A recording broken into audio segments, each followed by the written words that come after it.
ঈদের জামাতে ইমামের পাশে আলাদা কাতারে দাঁড়িয়ে নামাজ আদায় করেছেন উপদেষ্টা আসিফ মাহমুদ। এমন একটি ভিডিও সকাল থেকেই সামাজিক যোগাযোগ মাধ্যমে ভাইরাল হয়, যেখানে দেখা যায় ইমামের বাম পাশে একটু পেছনে দাঁড়িয়ে নামাজ পড়ছেন আসিফ মাহমুদ, আর তার ঠিক পেছনের কাতারে নামাজ পড়ছেন হাজার হাজার মুসল্লি। তাই নেটিজেনরা প্রশ্ন তোলেন, এটা আবার কোন নিয়ম?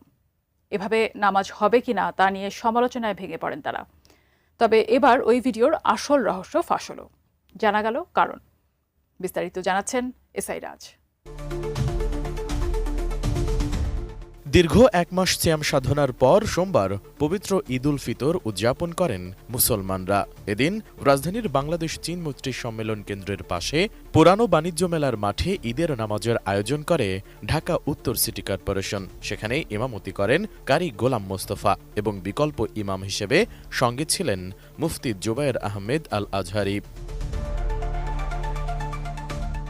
চীনমৈত্রীর পাশে ওই জামাতে উপস্থিত হয়ে নামাজ আদায় করেন অন্তর্বর্তী সরকারের উপদেষ্টা আসিফ মাহমুদ। নামাজে তার আলাদা কাতারে দাঁড়ানোর দৃশ্যের ছবি এবং একদিক থেকে করা ভিডিও নিয়ে দিনভর আলোচনা চলে সোশ্যাল মিডিয়ায়। যেখানে দেখা যায় ইমামের ঠিক পেছনে আলাদা একটি কাতারে দাঁড়িয়েছেন আসিফ মাহমুদ। প্রচারিত ওই ভিডিওতে কাতারে আর কাউকেই দেখা যাচ্ছিল না। এর ফলেই আলোচনার সূত্রপাত। কিন্তু আসল ঘটনা সেটা না। এর সত্যতা উদ্ঘাটন করেছে ফ্যাক্ট চেক প্রতিষ্ঠান রিমার স্ক্যানার। তো একটি লাইভ ভিডিও খুঁজে বের করে সেটি বিশ্লেষণ করেন।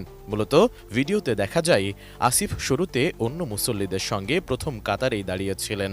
নামাজ শুরুর আগে ইমাম সাহেব নামাজের জন্য সবাইকে দাঁড়াতে বলেন। বিকল্প ইমাম মুফতি জুবায়ের আহমেদ আল আজহারি তখন ইমামের হাতের ডান পাশে একটু পেছনে দাঁড়ান। মাইকে প্রথম কাতার থেকে যে কোনো একজনকে ইমামের বাম পাশে একটু পেছনে দাঁড়ানোর আহ্বান জানানো হয়। কয়েকজনের পরামর্শে আসিফ মাহমুদ সামনে এসে দাঁড়ান।